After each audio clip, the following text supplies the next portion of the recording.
नमस्कार, छत्तीसगढ़ की खबरों में आपका स्वागत है। मैं हूं आपके साथ सुरभि राजपूत। बड़ी खबर से शुरुआत करें बुलेटिन की सुकमा से।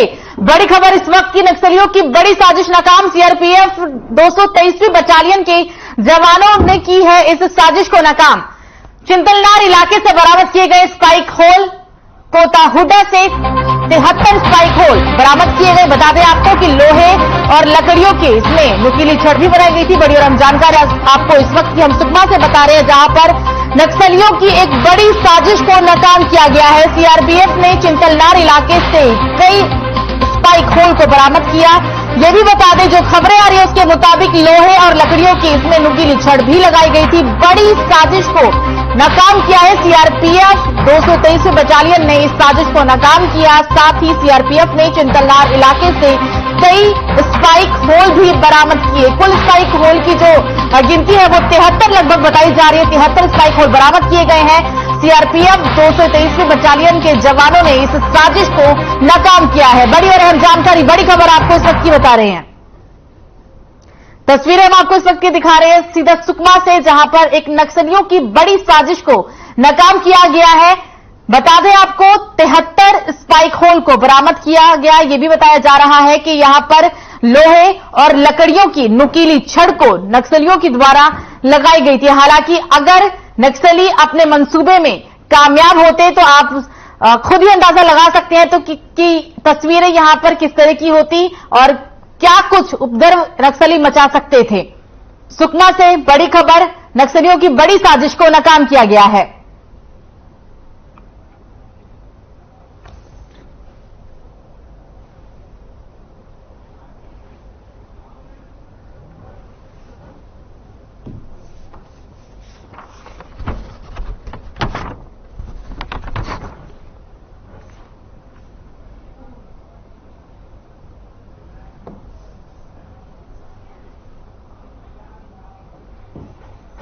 तो गृह मंत्री ताम्रध्वज साहू रायपुर से सरगुजा दौरे के लिए रवाना हुए हैं, जहां पर बता दें आपको कि दौरे पे जाने से पहले उन्होंने कहा कि राजिम में मेला स्थल विकसित किया जाएगा। साथ ही 65 एकड़ जमीन चिन्हित कर काम किया जा रहा है। प्रदेश में सड़कों की खराब हालत पर मंत्री ने कहा कि 15 सालों तक अगर बीजेपी सड़क बनाना चाहती तो हमारे लिए कोई भी काम नहीं होता। बता दें आपको कि रायगढ़ की तरफ से सड़कों के लिए बीजेपी ने कुछ नहीं कहा। यह कहना था मंत्री का। केंद्र मंत्री की ओर से भी कहा गया कि उन्होंने कहा कि उन्होंने एक राहुल गांधी को पत्र लिखा है। राहुल गांधी की पदयात्रा को रोकने के लिए प्रयास भी किया जा रहा है। पूरे देश भर में कहीं कोई की महामारी नहीं आने वाली है, यह कहना था। यानी कि उन्होंने साफ तौर पर बीजेपी सरकार पर निशाना साधा कि जो कोरोना को लेकर बात कही जा रही है वो झूठी है, कोई महामारी नहीं है। एसआई भर्ती को लेकर भी गृह मंत्री ने कहा कि आरक्षण को लेकर विवाद है और बाकी हमारे तरफ से कहीं कोई रोक नहीं है। बात कर रहे हैं आरक्षण का भी और बीजेपी वाले बहुत स्पष्ट सोच और फायदा है। एक सड़क बनाते उसकी पीजी मैंने परफॉर्मेंस गारंटी 5 साल की, हमको मात्र 4 साल हो रहा है। 15 साल में हर साल अगर 100 बनाते तो 1500 सड़कें बन जाती। हमारे लिए कोई काम नहीं बचता। लेकिन इन 4 वर्षों में 1.5 साल कोरोना काल में पूरा काम बंद, 2.5 साल का काम है। 4-5 सड़क जो उधर का है हाइडर बेल्ट का 200, 300, 150 करोड़ का प्रोजेक्ट है, ये लोगों ने कुछ काम किया ही नहीं। अब हम लोग उसके लिए राशि स्वीकृत कर दिए, टेंडर कर दिए, काम के समय शुरू होने में समय लगता है। ये लोग क्यों नहीं किए, ये प्रश्न चिन्ह होता है जो आज हमसे प्रश्न करते हैं। 15 साल में आखिरी साल भी अगर ये किए होते तो 5 साल बाद रिपेयर की जरूरत पड़ती। हरियाणा के गृह मंत्री नेता अनिल विज का गरियाबंद ब्लॉक कांग्रेस कमेटी के कार्यकर्ताओं ने पुतला फूंका है। बीते दिनों छत्तीसगढ़ के मुख्यमंत्री भूपेश बघेल को लेकर उन्होंने एक आपत्तिजनक बयान जारी किया था, जिसके चलते ही गरियाबंद के ब्लॉक प्रमुख कांग्रेस अध्यक्ष हाफिज खान के नेतृत्व में कांग्रेस कार्यकर्ताओं ने कांग्रेस भवन से रैली निकालकर जमकर नारेबाजी की। इस दौरान मोहम्मद हाफिज खान, ब्लॉक अध्यक्ष प्रेम सोनवानी, शहर अध्यक्ष ओम राठौर, अमित गिरमिरी, चंद्रभूषण चौहान, अवधराम यादव सहित कई लोग मौजूद रहे।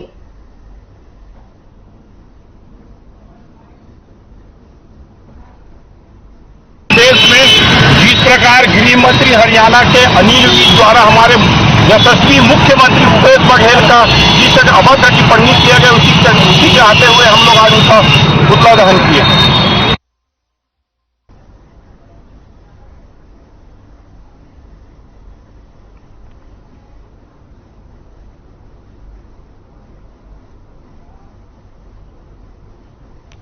छत्तीसगढ़ विधानसभा में नेता प्रतिपक्ष नारायण चंदेल ने चिरमिरी में प्रेस वार्ता की और प्रदेश सरकार पर आरोप लगाया। आपको बता दें कि इस प्रेस वार्ता के दौरान छत्तीसगढ़ में भ्रष्टाचार व्याप्त है, ये कहना था उनका। यहां अवैध कोयला खदान चल रहा है, अवैध कोयला खुदाई के लिए जंगलों में लंबी लंबी सड़क बन रही है, लेकिन गांव की जनता सड़क पानी को तरस रही है।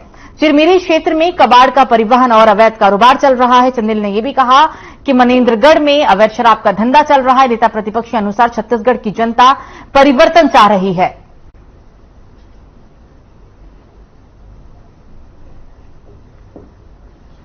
तो प्रदेश सरकार पर जमकर बरसे हैं नेता प्रतिपक्ष नारायण चंदेल। उन्होंने ये भी कहा कि पूरे इलाके में सिर्फ अवैध कारोबार फल फूल रहा है, जनता सड़क पानी के लिए तरस रही है। उन्होंने ये भी कहा कि जनता इस बार बदलाव चाहती है।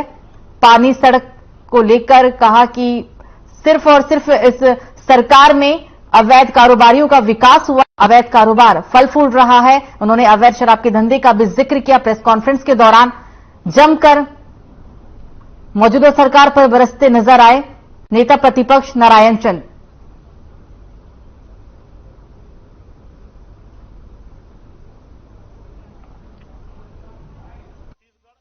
क्राइम के मामले में, अपराध के मामले में देश के अव्वल दर्जे के राज्यों में धीरे धीरे आने लगा है। अब छत्तीसगढ़ अपराधगढ़ के रूप में परिवर्तित हो गया है इस भूपेश जी के राज में। आकंठ भ्रष्टाचार में डूबा हुआ है छत्तीसगढ़ और उसके संरक्षण में यहां के मंत्री। चिरमिरी क्षेत्र की चर्चा कल मुझे अनेक नागरिकों के प्रतिनिधि मंडल ने मिलकर बताया कि यहां के कांग्रेस के विधायक के संरक्षण में अवैध कोयले का खदान चल रहा है। उसकी काली कमाई जो है वो विधायक और सत्ता पक्ष के नेताओं के जेब में जाते हैं और छत्तीसगढ़ क्राइम के मामले में, अपराध के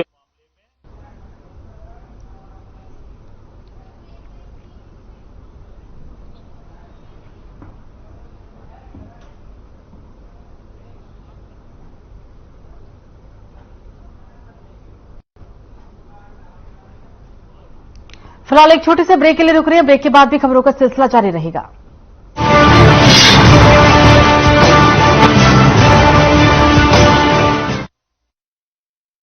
चलना है, लड़ना है, अब देश को बदलना है, वह हरियाणा को बदलना है।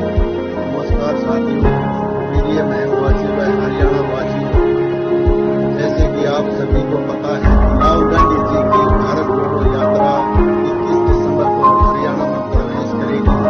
आप सभी साथियों से विनती है कि ज्यादा से ज्यादा संख्या में बढ़ चढ़कर यात्रा में हिस्सा लेकर आदरणीय चौधरी भूपेंद्र हुड्डा वह हमारे लोकप्रिय सांसद भाई देवेंद्र जी हुड्डा के हाथ मजबूत करें, वह ताकत। धन्यवाद। जय महम, जय हरियाणा।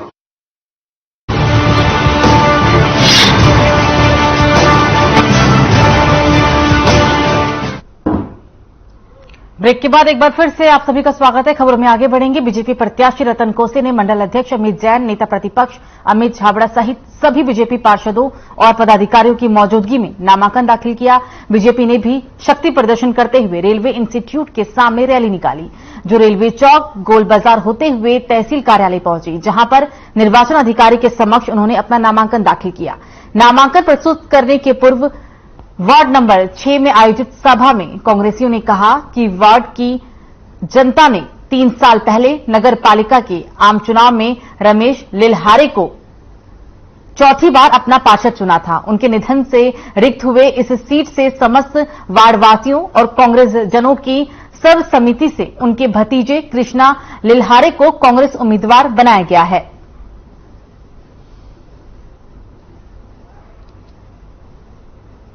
मैं भारतीय जनता पार्टी का दिल से शुक्रिया करता हूं कि उन्होंने मुझे उपचुनाव में पार्षद के लिए जो कमल छाप से मुझे टिकट दिया गया है उसके लिए मैं दिल से धन्यवाद करता हूं। और मैं अपने वार्ड वासियों का भी धन्यवाद करता हूं कि यहाँ तक उन्होंने साथ में आए, इसलिए उनका धन्यवाद करता हूं। और एक वादा करता हूं कि अपने वार्ड में जो भी काम, जैसा भी काम हो, उस काम को मैं पूरा करने के लिए तैयार हूँ। जी देखिए, भारतीय जनता पार्टी ने भाई रतन कोसे को टिकट दिया है और रतन कोसे जो है खरा उतरेंगे उस वार्ड में। जैसे कि जनता जानती है वार्ड नंबर 6 की कि बहुत सारे ऐसे काम जो पन्नों पे हुए हैं, जैसे वहाँ का गार्डन और जैसे वहाँ की सीसी रोड, बगैर बेस के सीसी रोड बनाई गई, जिसकी हमने जांच कराई, निष्पक्ष जांच में रोड फेल हो गई। आज रतन कोसे वहाँ से अगर जीत के आते हैं तो हम सारे कार्यों को ठीक करेंगे और पूरी जांच कराएंगे और इनको किसी भी प्रकार की दिक्कत नहीं आएगी। मैं कांग्रेस पार्टी का धन्यवाद करना चाहता हूं जिन्होंने मुझे इस स्वरूप समझा, जिन्होंने मुझे इस उम्मीद के लायक समझा है। मैं उनके उम्मीद पे बिल्कुल खड़ा उतरूंगा और लोगों की निस्वार्थ रूप से सेवा करूंगा और इसलिए मुझे आप सभी का आशीर्वाद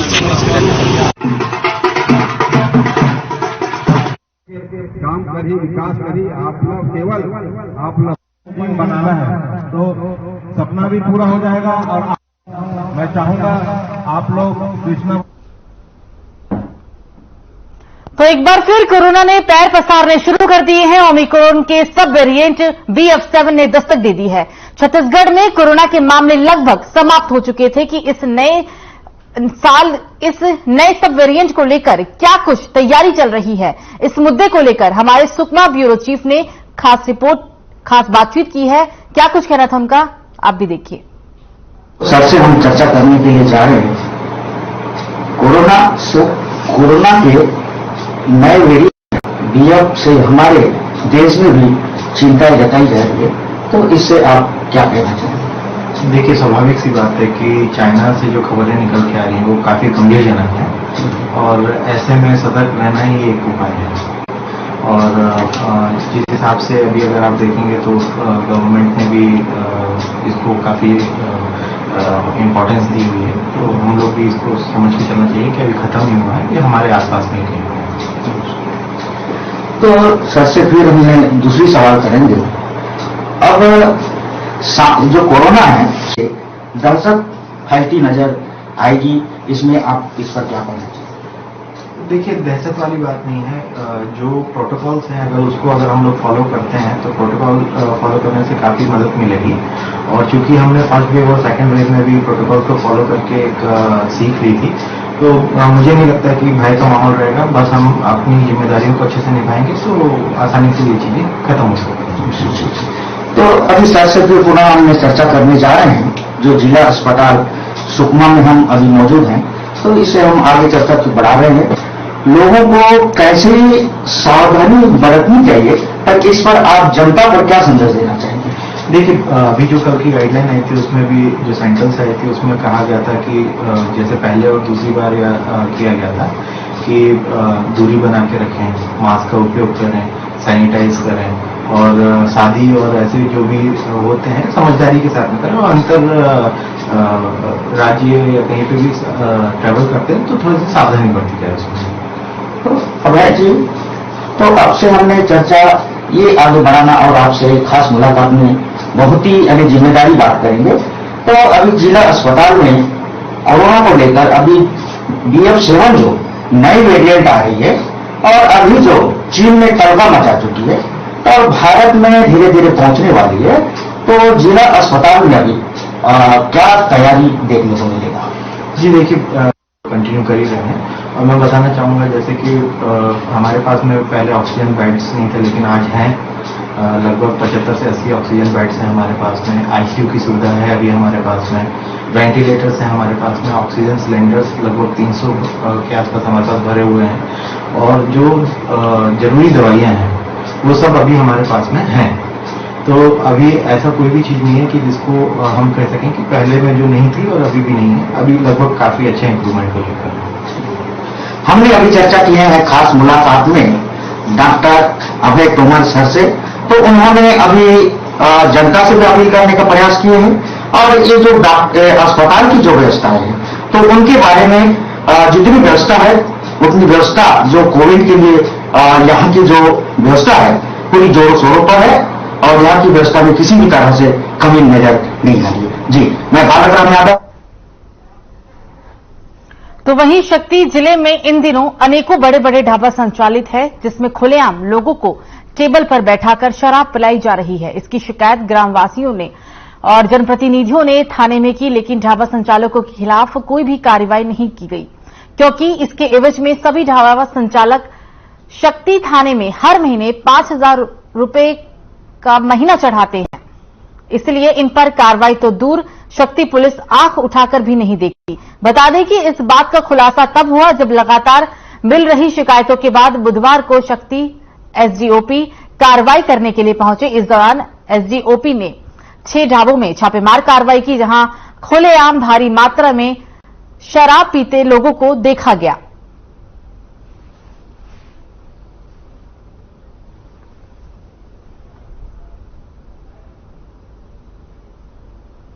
तो खुलेआम एक ढाबे में शराब को परोसा जा रहा था। हालांकि इस पर कार्रवाई की गई है, 6 ढाबों पर छापेमार कार्रवाई की गई एसडीओपी के द्वारा। पहले भी ग्रामवासियों ने इसकी शिकायत पुलिस को की थी, लेकिन पुलिस के ही कार्यशैली पर सवाल उठे, क्योंकि कहा जा रहा है कि पुलिस वालों को इन ढाबा संचालकों के द्वारा हर महीने 5,000 का चढ़ावा चढ़ाया जाता है।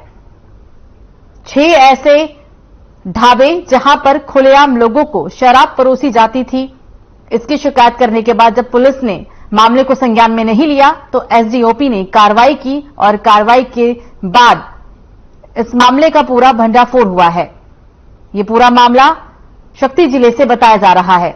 ये तस्वीरें हम आपको दिखा रहे हैं उस ढाबे की, जहां पर कुछ युवक खुलेआम बैठ के शराब पी रहे थे और शिकायत मिलने के बाद एसडीओपी ने छापेमार कार्रवाई की है। कुल 6 ढाबे ऐसे हैं जहां पर छापे मारा गया और खुलेआम लोगों को शराब पीते हुए पकड़ा गया।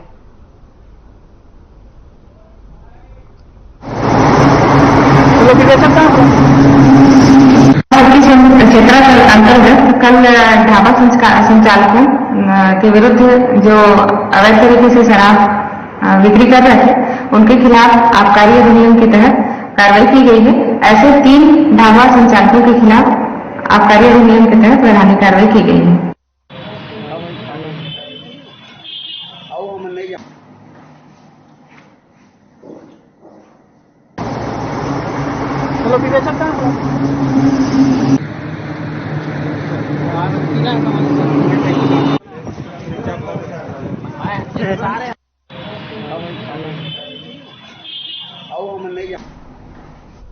बिलासपुर जिले में सद्भाव पत्रकार संघ की बैठक हुई। सर्किट हाउस में संपन्न बैठक में पत्रकारों के हित को लेकर चर्चा भी हुई। इस दौरान प्रदेश अध्यक्ष आरडी गुप्ता के नेतृत्व में आरडी के नवीनीकरण से लेकर कई अहम मुद्दों पर चर्चा की गई।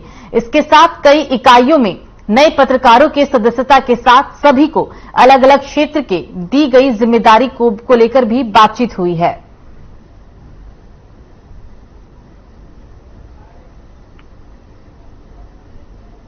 जांजगीर चांपा जिला इकाई का गठन किया गया है और साथ ही पामगढ़, नवागढ़ और सिवरी नारायण में ब्लॉक इकाई बनी है।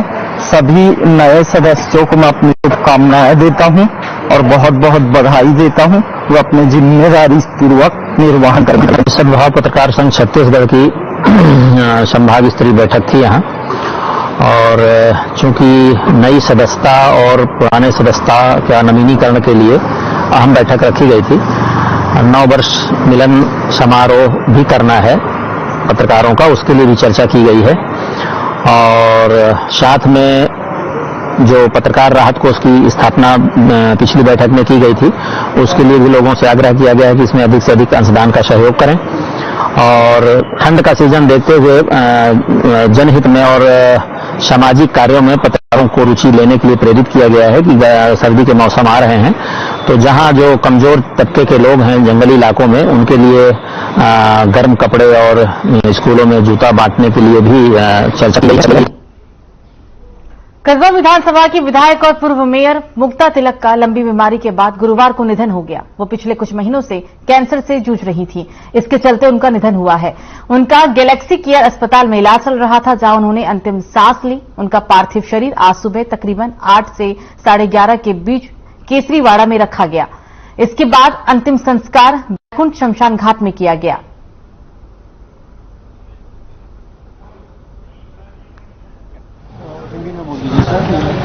सौ मुक्ताताई शैलेश तिलक, उम्र 57 वर्ष, हमारे यहाँ पे गैलेक्सी केयर हॉस्पिटल में 8 दिसंबर से एडमिट थे। उनको ब्रेस्ट कैंसर से तकलीफ थी। पिछले 5 साल से वो उसके लिए झगड़ रहे थे। शुरू में ट्रीटमेंट के लिए अच्छे रिस्पॉन्सेज आए, लेकिन पिछले 2 साल से बीमारी बढ़ती गई और आज दोपहर को 3:30 बजे गॅलेक्सी केअर हॉस्पिटल आयसीयू में उनका देहांत हुआ। उद्या सकाळी 9 वाजता मुक्ताबाईला केसरीवाड्यात आणलं जाईल। 9 ते 11 दर्शनाकरता सगळ्यांना तिकडे ठेवलं जाईल केसरीवाड्यात आणि नंतर 11 वाजता वैकुंठात त्यांना तिथून घेऊन जाणार आहेत। भरपूर लढली, 5 वर्ष आपल्या सगळ्यांना माहिती, कॅन्सर होऊन सुद्धा ही पूर्ण फाईट करत होती, मतदारसंघाचंही काम करत होती, तब्येत साथ न देता सुद्धा ही दर कार्यक्रमाला उपस्थित होती। सौ मुक्ताताई शैलेश। फिलहाल खबरों में मुझे दीजिए इजाजत, नमस्कार।